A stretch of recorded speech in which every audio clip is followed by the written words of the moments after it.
জাতীয় সংসদের সংরক্ষিত নারী আসনের নবনির্বাচিত এমপি নাদিয়া পাঠান পাপনকে ব্রাহ্মণবাড়িয়ার বিজয়নগরের চান্দুরা বাজারে দেওয়া হয়েছে বর্ণাঢ্য গণসংবর্ধনা।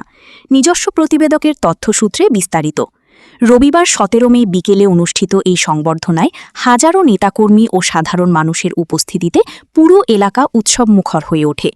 একদিনের সংক্ষিপ্ত সফরে ভোর ৫টায় ঢাকা থেকে রওনা হয়ে সরাইল বিশ্ব রোড, ব্রাহ্মণবাড়িয়া দারুল আরকাম আল ইসলামিয়া মাদ্রাসা ও সার্কিট হাউসে অবস্থান করেন এমপি নাদিয়া পাঠান পাপন। এ সময় সরাইল আশুগঞ্জের নেতাকর্মীরা ফুলেল শুভেচ্ছা জানান। পরে তিনি ব্রাহ্মণবাড়িয়া স্মৃতিসৌধে পুষ্পস্তবক অর্পণ ও প্রেসক্লাবে সাংবাদিকদের সঙ্গে মতবিনিময় করেন।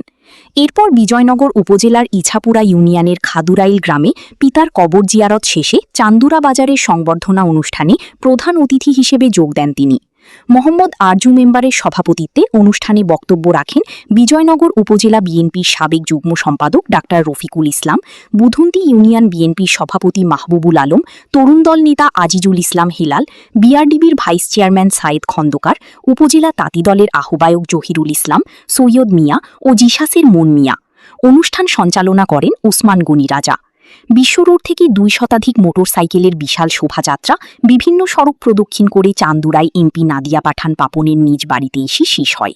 এই সময় বিএনপি, যুবদল, ছাত্রদল, স্বেচ্ছাসেবক দল, তাঁতি দল, কৃষক দল সহ বিভিন্ন রাজনৈতিক ও সামাজিক সংগঠনের নেতাকর্মী এবং হিন্দু মুসলিম সম্প্রদায়ের সাধারণ মানুষ ও বিজয়নগর, সরাইল, আশুগঞ্জের নেতাকর্মীরা ফুল দিয়ে শুভেচ্ছা জানান।